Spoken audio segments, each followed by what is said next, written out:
We have a lot of stuff to talk about. We will unpack what Medicare for All is a little bit, but we'll spend most of our time talking about how do we actually make it happen. And so I'll show you a little bit more than you may have been used to about sort of a strategic approach that we're talking about.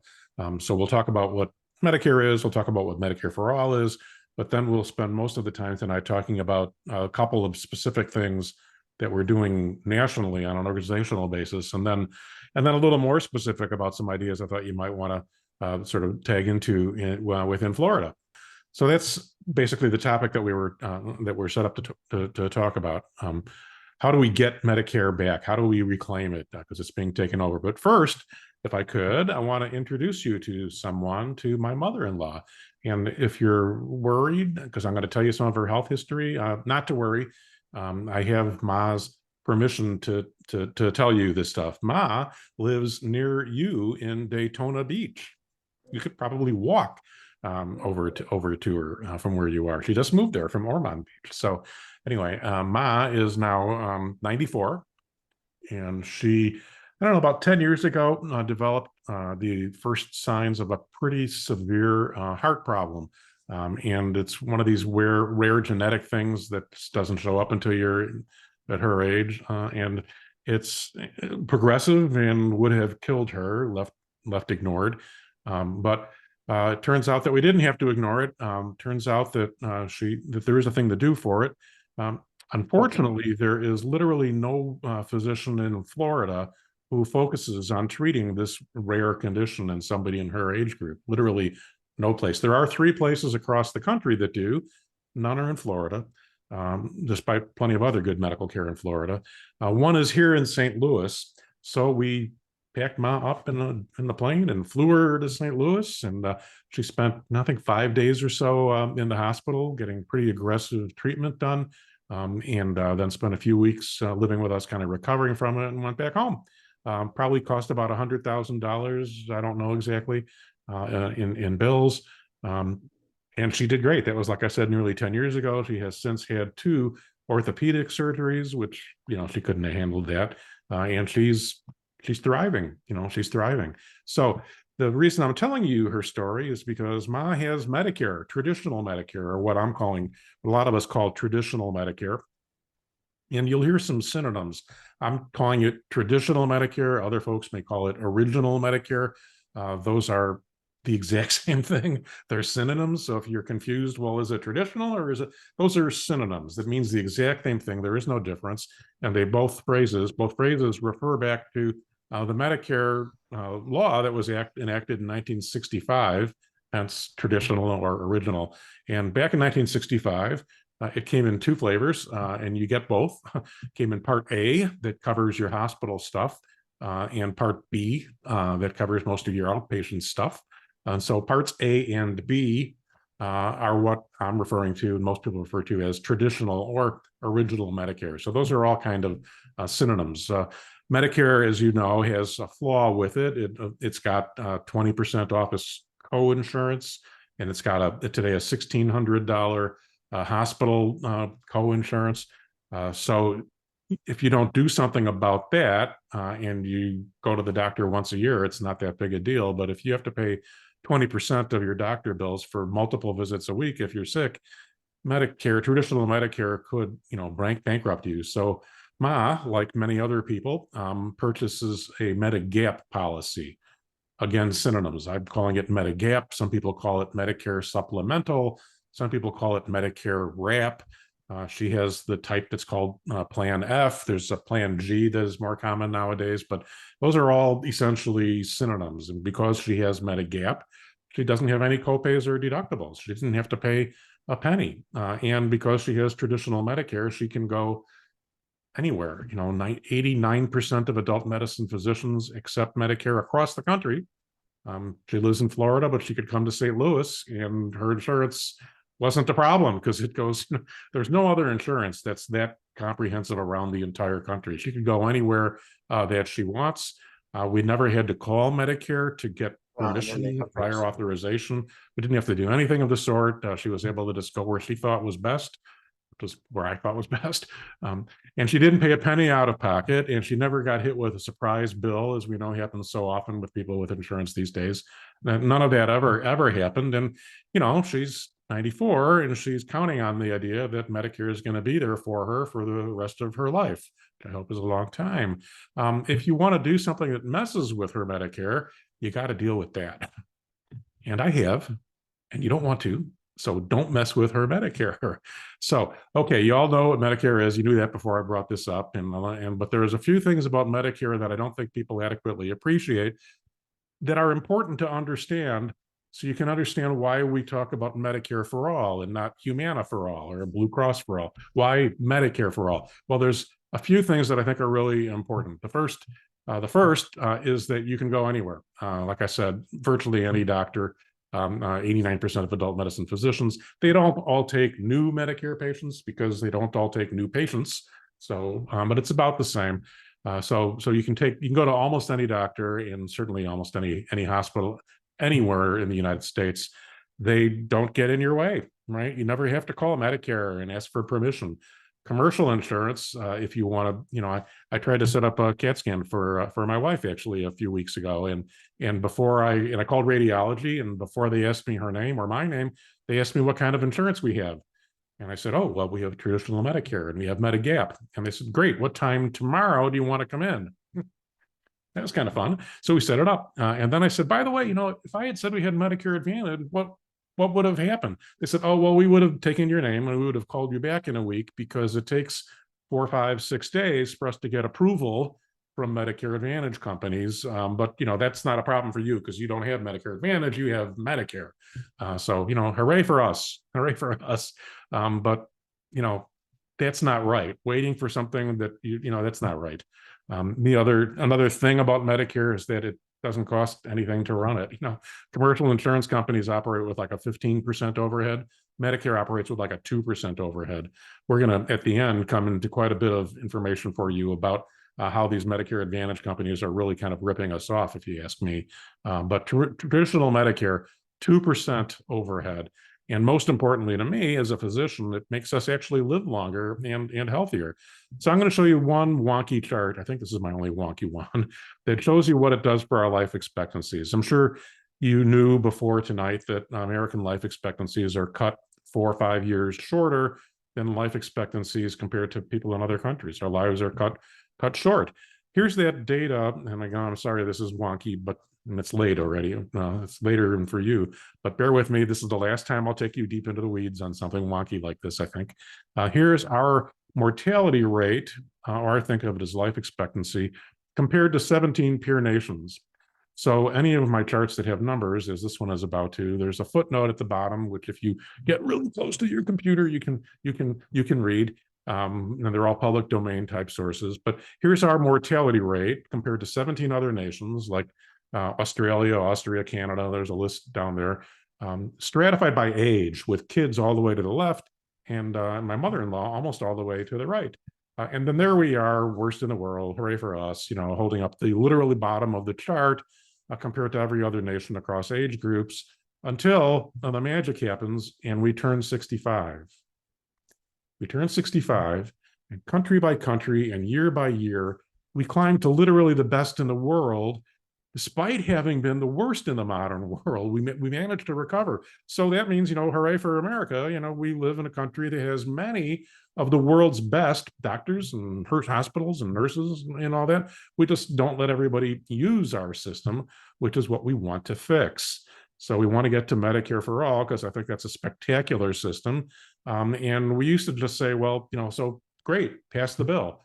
So there's a bill in the House and there's a bill in the Senate, and as you heard from Stefan, the bill in the House has more original co-sponsors than ever, despite a relatively smaller number of the party that supports it so aggressively. So it's really huge. We are making progress. We're not there yet, obviously, but pass the bill. And that used to be all you would hear from my organization was, well, pass the bill. You have to pass the bill. Well, yeah, let's pass the bill. We're still working on that, but we have a little more complicated strategy now because that's just not enough. The second piece is we know that we need to improve Medicare, so let's improve Medicare. because we can't really do the third piece I'm going to show you until we actually make Medicare better. So Medicare has these copays and deductibles, and we got to get rid of that stuff. So we're working feverishly on that. We have a number of strategies built out around that. And of course, add in things like hearing and vision and all the stuff that everybody really wants. So that's our second leg, is working more aggressively than we had been on improving Medicare.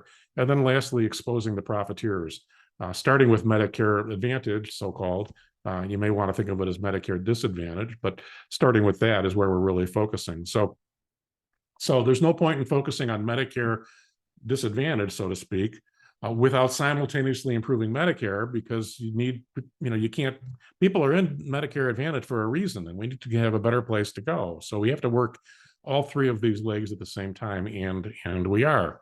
So let's make sure we understand what the difference is between Medicare and so-called Medicare Advantage. So here's the precious red, white, and blue card. We pay our taxes, and then they mail us our little red, white, and blue card, and we hold on to it for dear life. And then Medicare on our behalf pays doctors and hospitals. It's not quite as simple as this cartoon, but it's almost as simple as this cartoon. So that's traditional Medicare. Medicare Advantage is really neither Medicare nor an Advantage. So it's completely different. Medicare Advantage, Medicare is no longer taking care of this. Instead, Medicare is paying the insurance companies, just like the old employer insurances. Medicare is paying them, so it's not really Medicare doing it anymore. And the advantage, as you're going to see, it's the advantage to the CEOs and shareholders, and it's not an advantage for beneficiaries. So we pay our taxes still, of course, and then Medicare, rather than paying doctors and hospitals, engages these middlemen, these insurance companies, and then they pay the doctors and hospitals. And they don't want you to go to every one of those doctors and hospitals like Medicare is okay with. They have certain ones that they can say, yeah, go to this one and not that one, and don't go to this other one over here. We're paying them to tell us which doctors we can't use. Why would we hire somebody to tell us what we can't do? That's just makes no sense. And remember, now we're prepaying actually the insurance companies. Medicare prepays them per person. And so once they get that money in their bank account, which they do in advance, well, they don't want to let it go. They want to hang on to it. So they put in all these things to keep themselves from having to pay for our health care. So it's not really Medicare. They limit the number of doctors we can go to. They're certainly not all around the country, typically. They start doing these things that HMOs do fairly commonly, because most of them are HMOs, actually. They don't call themselves HMOs, but most of them are literally HMOs. And as a result, they do all the stuff we didn't like. They do the prior authorizations, making you get permission. They do all this stuff that traditional Medicare does not do. Traditional Medicare has, I think, 6 prior authorizations for obscure cosmetic type things. But Medicare Advantage, they all do tons of prior authorizations, almost anything you could want. So because they're prepaid, they don't want you if you're sick, because the sicker you are, then the more it's going to cost to take care of you. So, if they do something that makes a sick person unhappy, the sick person can call up and say, I'm mad at you and I'm going to switch insurance. Well, the Medicare Advantage company says, score. That's actually a victory for them. They don't care. They don't want you in their plan. If you're sick, you're expensive. So they're happy. They do things to make it harder to get healthcare when you're particularly sick, and to attract you when you're healthy. All of that takes stuff. That takes information systems. It takes phone centers. It takes call centers where they deny your care. It takes advertising on TV. So they have roughly 15% overhead compared to 2% overhead for traditional Medicare, plus their profits. And as I'm going to show you at the end, this means that they drain money that we could really be using in other important ways. So it's a big deal. For a few reasons I'll show you, they have now captured more than 50% of people in Medicare have now gone into Medicare Advantage. It's a majority. And I'll show you why in a few minutes, but it's really important to understand how Congress views that. So when we talk to Congress about anything about Medicare Advantage, they say, hey, it's a free market out there. Seniors and people with disabilities are picking this. They're going into this. So, they're doing it by choice. So, it can't be that bad. The market's choosing it. Well, that's not really true. We're giving the companies welfare. We're giving them corporate bailouts and funds so that they can make sweeten the pot on their side, and it's not a level playing field. Um, the other thing we're hearing from Congress a lot is that AHIP, which is the lobbying group for the health insurance industry, AHIP tells Congress, you're hearing from groups like PNHP or Healthcare for All Florida that Medicare Advantage is bad. Well, no, Medicare Advantage is the solution to the terrible problems of inequities for low income and people of color and variety of populations. And the proof of that is if you look at the people in Medicare Advantage, there is a much higher proportion of people who are Black or Hispanic in Medicare Advantage compared to the general population. So those populations seem to be adopting it.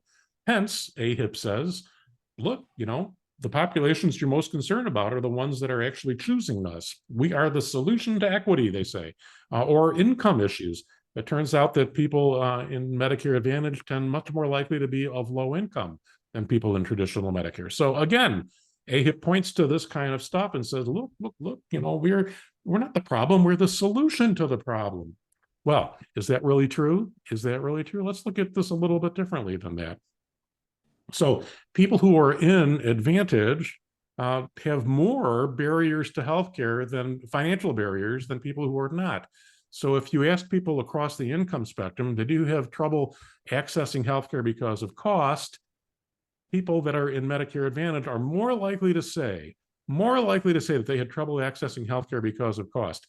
Well, it's. I just showed you that it's a wealthier population that goes in traditional Medicare versus Medicare Advantage. So maybe that's the reason. Well, no. If you look just at low income people, it turns out that the numbers are even more striking. So low income people who wind up in Medicare Advantage have more severe problems at accessing healthcare because of cost. It's not giving them access, it's creating more problems with access.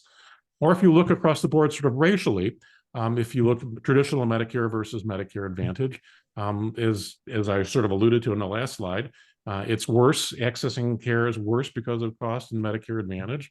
The numbers are not quite as egregious if you're white. If you're Hispanic, the numbers get worse. And if you're Black, as for almost everything in our country, it's even more striking. So look at the stuff I just showed you. And then remember that AHIP is saying to Congress that they're the solution to equity. No, they're not the solution to equity. They are one of the problems of equity. If you're low income, you have no choice but to be trapped into an inferior insurance product that gives you more, not fewer problems accessing care. It drives me crazy. So if you do have the opportunity to talk to somebody from Congress and they raise this issue, why are African Americans and why are low income people flocking to Medicare Advantage? Know that it's true. They're not lying to you. They're parroting the AHIP talking point. It is true. It's evidence-based, but they've got it exactly upside down. It's not that they're flocking to it. It's that they're trapped in it. It's that they're trapped in an inferior insurance product. So it's October, open enrollment has begun, and we're all seeing these ads like crazy on the TV machines, and they look like these ads come from Medicare, but they do not. They have phone numbers that sound like Medicare, but they are not. So the reason the insurance companies or the insurance agents are so favorably promoting this is because they make a lot of money. This is the brand new data point that I just got like a half an hour ago. So about a third of us, when we go to decide between Medicare or what kind of Medigap or whatever we're going to do, about a third of us turn to an insurance broker. You don't have to. You could go to 1-800-Medicare. You could go to other places that I can tell you about, but a third of us turn to an insurance broker, and they all say the same thing. They all say, "Hey, I'm agnostic. I carry insurance from all the companies. I don't care if you buy, Blue Cross or Green Cross or Medigap or Meta Wrap. I don't care what you buy. I sell all that stuff. I'm agnostic. Let's just sit down and let's walk through what's best for you." They say this sort of thing over and over and over again. And here's one of the things that you need to know that they don't disclose. 2014, brand new data, 2014, the expectation is that the commission that these brokers get for selling you Medicare Advantage is $600. $600. Only $350 if they sell you Medigap.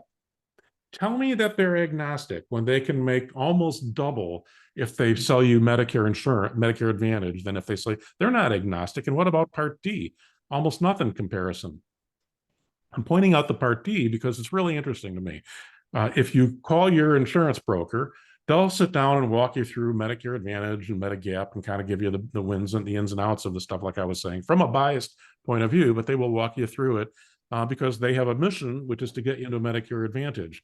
You try to talk to them about a drug benefit, and what they'll say to you is, that's like really simple. You don't even need me for that. They'll say, you can just go online to Medicare.gov and they'll walk you through it. You can pick your own drug benefit. It's really easy.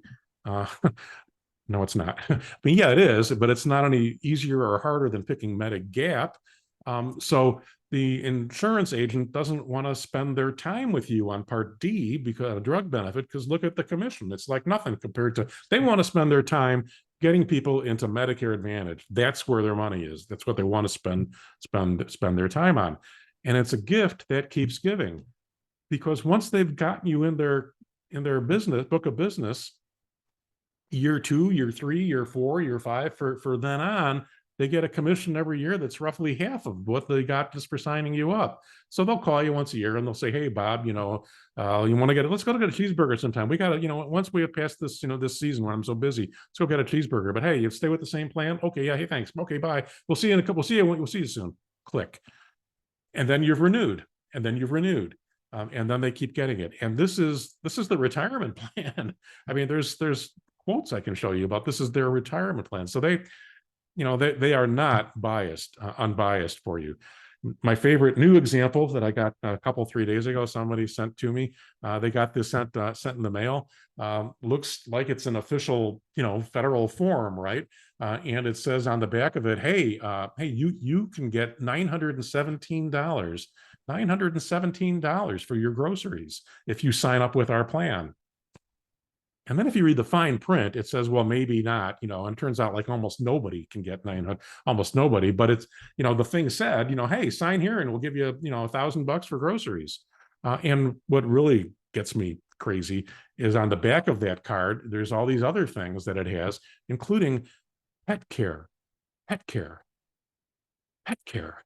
So understand, we have 30 million people in the United States without insurance. We have another 40 or 50 million people that have such crummy insurance that they can't use their insurance. We have the state of Florida that hasn't yet expanded Medicaid. We have all this trouble affording healthcare for Americans, for human beings in America. And I love pets, man, I would love, dogs, cats, sure, pet care is great. But really, do we want to take our money that we've invested in the federal government to get us healthcare through Medicare and let the insurance companies divert it into paying for pet care instead of healthcare? I mean, I just got this one a couple 3 days ago, and it just drives me crazy. But yet, if you want to get a pet scan, it's like a cat scan, or if you want to get a cat scan, no, not so fast. That you got to get permission for. So it's just drives me crazy. So here's the system that we're in. I kind of showed you all these crazy arrows and stuff, and we need to get rid of all that and just put in one system, one single payer. I showed you a system that had hundreds of payers, they're all different payers, and we just need to get rid of all that and have just one and use it for Medicare. So what is single payer Medicare for all? Well, it's improve Medicare, cover all the stuff that you really need to have covered. And these things aren't necessarily currently included in Medicare. So fix that about Medicare. Cover pharmacy. You don't need to buy a pharmacy benefit. Cover vision, eyeglasses, hearing. Cover all this stuff, that really needs to be included. So improve Medicare by improving the benefits. Get rid of the copays and deductibles, and then you don't have to buy Medigap.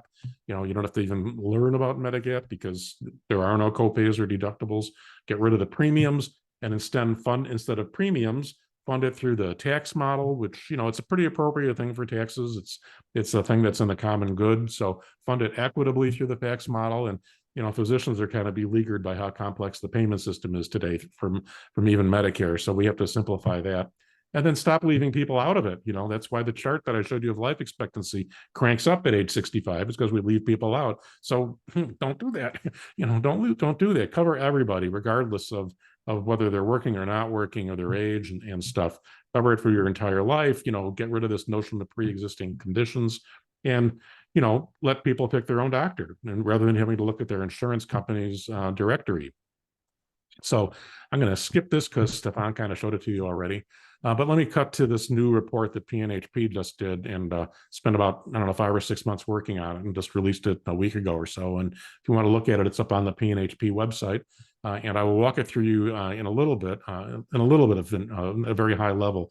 So what did we do? Well, we were looking around to figure out, well, how much money do we spend on Medicare Advantage? How big is, we're talking about that, is it really a big deal? And the bottom line answer is, yeah, Medicare Advantage companies are draining the federal government by billions that they really shouldn't be. But we couldn't find where that number was ever actually put together.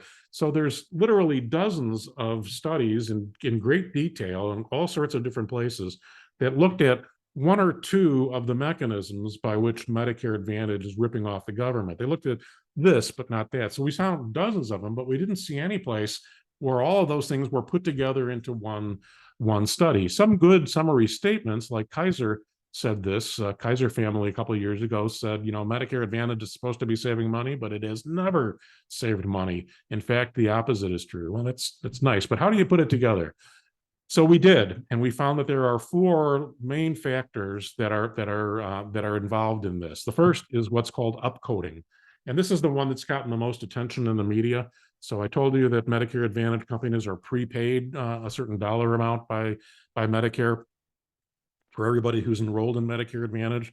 Well, years ago, Medicare Advantage companies said, hey, we've got all these sick people. You didn't tell us they were sick. So we put in this system where if there actually are more diagnoses in Medicare Advantage patients, the more diagnoses, the higher that capitation, the higher that prepayment goes. That seemed fair because, if they actually do have sicker people, then they should probably be prepaid a little bit more. That seemed fair. But what it did was it created this game where Medicare Advantage companies now have an entire industry of people, of techniques and games to go out and add inactive diagnoses that your doctor isn't putting on your chart necessarily, or your doctor isn't treating. But the Medicare Advantage companies found that if they can, figure out ways to add more diagnoses, then you look sicker, but their costs don't go up. So they've been adding these things. It's called upcoding. And we looked at a lot of good literature on this and found that they're paid about 5% more than they should, just on that one factor. And that's called upcoding. And actually, Senators Merkley and Cassidy have a bill in the Senate called No Upcoding, which would address this to a certain degree. So upcoding. There's four factors I mentioned. This is actually the smallest of the four factors. Second is what's called favorable selection, where, again, I said they're paid on the average. They're paid for the average person. So they've figured out that they want to do things to attract healthier than average people. And that means that they offer gym club memberships oftentimes. Well, my 94-year-old mother-in-law in Florida, who has a number of health concerns, she ain't signing up for your gym club.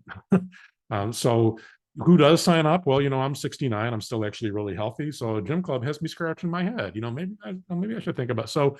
So they have a bunch of games that they use to try to attract healthy people because they're paid for the average person.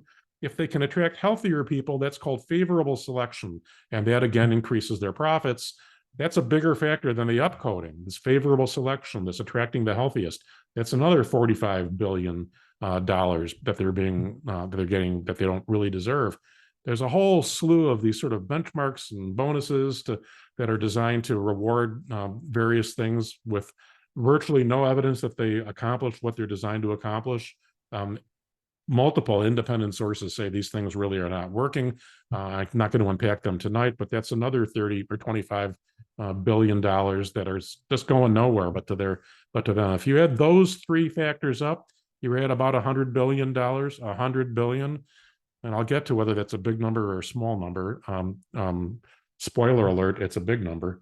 And then there's one more factor called induced utilization. And I hate that phrase, induced utilization, but there's this other factor. And this means we're paying Medicare Advantage companies as if they eliminated copays and deductibles, right? We're paying them as if there were no copays and deductibles, so people could go get healthcare without having the barriers of copays and deductibles, much like Medigap.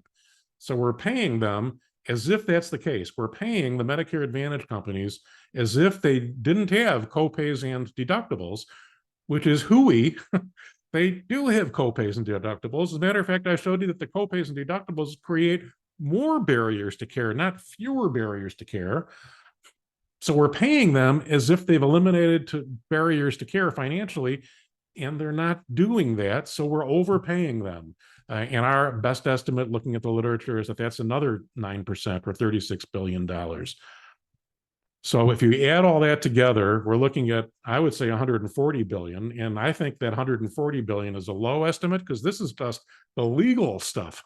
This is just the legal stuff. This isn't counting all the fraud and all the other things that that we didn't even look at. This isn't counting, when they get in the way and don't deliver the care they're prepaid to. This isn't counting a whole bunch of other stuff. This is just, if they were operating properly, they should be getting $140 billion less than they do.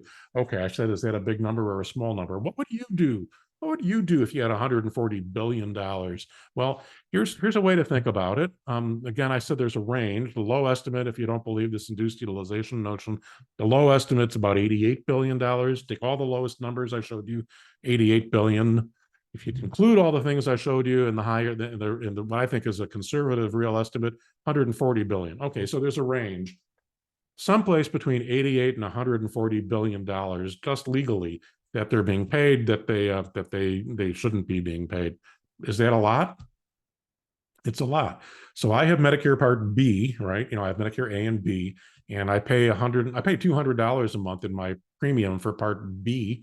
And everybody on Medicare Part B, I think the average is about $170 a month premium for Medicare Part B. So the 30 million people or whatever, I forget the number of people that are in Medicare, it's more than that. So all the tens of millions of people in Medicare who have Medicare Part B, even people in Medicare Advantage are paying this. Everybody in Medicare is paying a premium for Medicare Part B, seniors and people with disability. If you add that all up, it's $130 billion. So if you add up all of the Part B premiums from seniors and people with disabilities, it's a smaller number than the number I quoted you for what's probably being just squandered in Medicare Advantage. So, we pay our Part B premiums because we think that's the only way the federal government can afford to give us Medicare Part B. But in reality, that's the only way they can afford to overpay Medicare Advantage. My $200 a month is to pay for these shysters.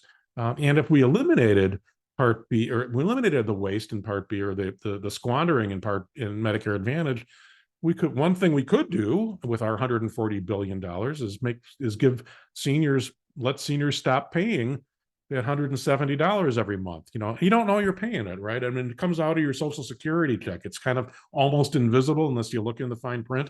So that's $170 every month higher in your Social Security check, instead of giving it to these corporations that are pilfering us. Or you remember how controversial enacting Medicare Part D, the drug benefit, was? The total sum of what the federal government spends on that is smaller than what we spend. It's not, it's a big number that we're spending on Advantage.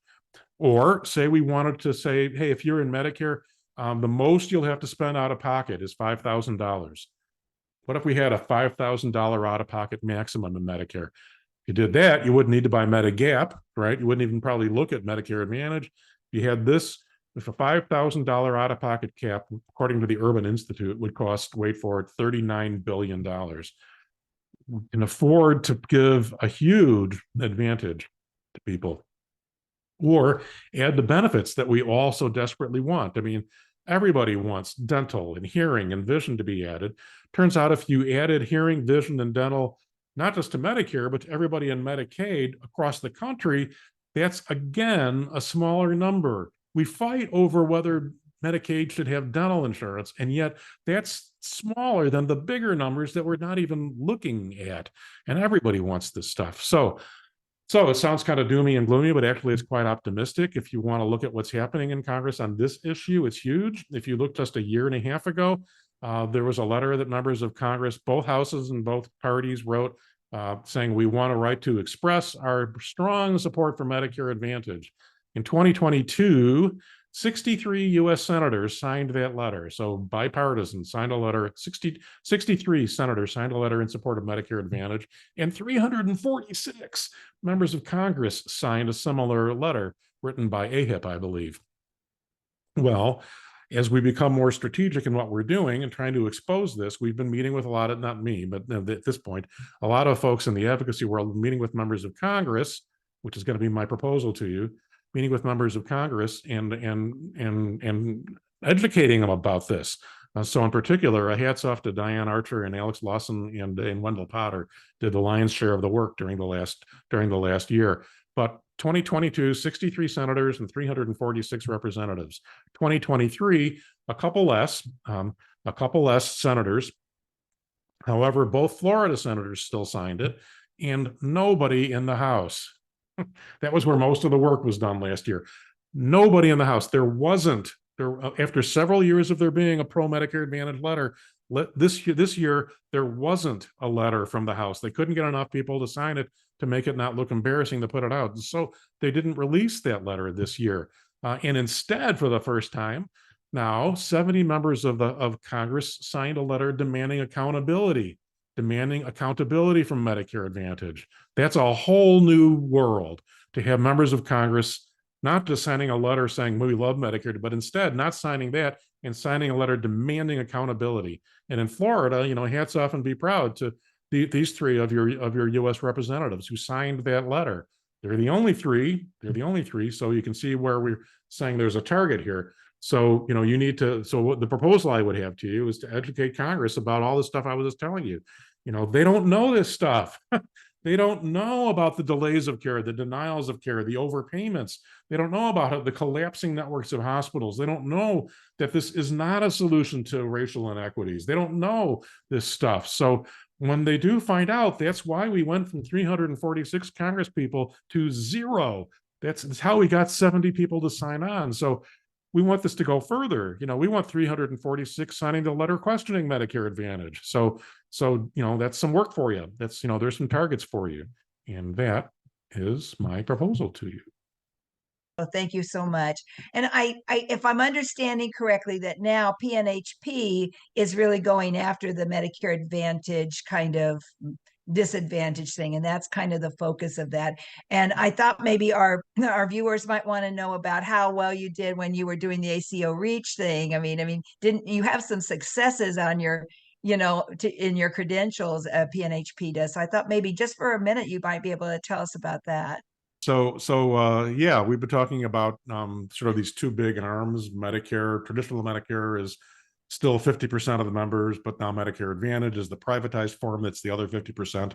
And we didn't go into this other little tale, which is that the Wall Street traders have been sort of jonesing to get into traditional Medicare, but they didn't see a way in. So they got the Trump administration actually, and then continued under Biden, to create this opportunity to privatize traditional Medicare. And this was started under Trump. It took him a couple of years to kind of build it out. And a couple of years ago, when we got wind of this, the published plan was that literally everybody in traditional Medicare by the year 2030 was going to be popped into one of these privatized forms. It's not Medicare Advantage, but it would have been the same, in some ways the same, in that the federal government, instead of paying for your health care, like I showed you in that cartoon directly, instead, they would have been paying these new outfits called DCEs at first. The name got changed to ACO REACH, but these new intermediaries that would have been paid, and then those groups would have been paying for your health care, and all the same problems of, they wouldn't want to pay. They've been prepaid. They don't want to pay. They'd do what they could to get in the way. Not exactly the same as Medicare Advantage, but the same core business model. So when we got wind of this 2 years ago, and we looked at, well, this is Wall Street taking over the rest of Medicare, kind of while we were sleeping and looking at this other thing, we got horrified. And so actually, I think PNHP can pat ourselves on the back that we led a national campaign of getting people aware of it. We started all sorts of stuff around the country. There was a whole really robust campaign. The hardest part was getting people to believe that this was happening, because it's kind of incredible to think that privateers were going to take over all of Medicare. But yeah, it was real. We weren't making it up. And so we did this campaign, and the head of Medicare announced, or I think it was in January of this year, rather than there being on track to capture all of Medicare by the year 2030, the program is going to end in the year 2026. This ACO REACH thing is going to end in 2026. They're not expecting it to grow before then. They're not putting in any new organizations, and like I said, it's going to end. So that's like huge. So thank you for bringing it up. Now, mind you, this is not to say that the fight against privatization of traditional Medicare is over by any means, because there's a whole host of other ways that they're trying to attack it and take it over. That's a topic for another night, perhaps. But I think the reason it's a story worth telling, and I'm glad you brought it up, is not because the story is over, but it's because advocacy works. Advocacy works. Advocacy stopped ACO REACH, in my opinion. Advocacy stopped ACO REACH. Advocacy stopped the AHIP letter in support of Medicare Advantage from the entire United States House of Representatives. Advocacy, it's so frustrating, right? I mean, you're having these conversations and nobody ever says, you're right, now I agree with you. Nobody ever does that. But a few days later, a few weeks later, or whatever, it worked. So give yourself the credit, do the hard work, do the advocacy, meet with both of your US senators and tell them not to sign the letter this year. Meet with them now, meet with them now. Meet with the 3 members of Congress that I listed who signed the anti-MA letter, and thank them and tell them, it's going to happen again. We want you back. And meet with the ones that didn't sign it, because chances are really good they just don't, it's not that they're your enemies, it's that they just don't know this stuff. They just don't know. And the thing to me that's really cool about this issue is, okay, we're like Healthcare for All Florida, and I'm Physicians for a National, we're all like single payer-ish. That's, and fighting Medicare Advantage is part of our strategy to preserve Medicare so that we have a Medicare program to build on. But that's fairly specific. The idea of stopping $140 billion of profiteering, well, that resonates. I'm here to tell you, I've met with some conservatives, some Republicans and Democrats and progressives, and ain't nobody that likes that. Even the people that are on the payroll from the insurance companies, when you get them to realize what they're doing, and they don't, but when you get them to realize what they're doing, well, 346 members of Congress did not sign the letter this year. So yeah, have those conversations. And if you're going to call somebody who's really not close to the Medicare for All solution, you can bring it up if you want to, but I'd say, focus on the fact that there's $140 billion. I think they should go to improving the benefits in Medicare. Use it as you want, Representative, that's your call, but we can probably agree, we got to stop this. We got to stop this. And then let's argue about what we're going to do with that $140 billion of found money, but help me stop this. So I'd say, we're talking to conservatives or people that don't necessarily agree with you, focus there, because whatever we do, if we stop the Medicare Advantage company, if we sour their milk so it's not as profitable, they'll go away on their own, right? So anyway, that's part of our strategy.